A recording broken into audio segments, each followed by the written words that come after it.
Mijn zoontje van 8 zal later, als hij op pensioen is, nooit in ons appartement kunnen wonen, omdat het beton waarin ons appartementsgebouw wordt gebouwd maar 100 jaar meegaat. Maar toch kan er beton gemaakt worden dat 16.000 jaar meegaat. Duurzaam en supersterk beton kan gemaakt worden met heel kleine deeltjes van 2 tot 3 micron en die zijn heel duur.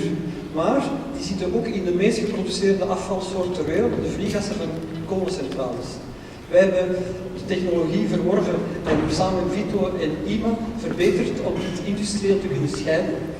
We werken samen met EDF, kolencentrale in Polen, om hun vlieggas te valoriseren, maar zij zijn bevraagd door de Zuid-Afrikaanse regering, waarvan de kolencentrales 38 miljoen ton per jaar produceren, die in het milieu gestort worden.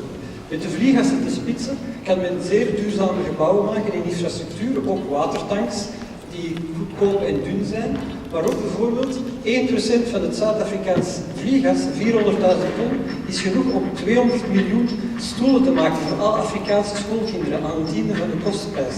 Daar zijn wel 50.000 mans voor nodig en die willen wij in Vlaanderen maken met gebruik van het zand, van de baggerie, van de Schelde, want we hebben zeer fijn zand nodig.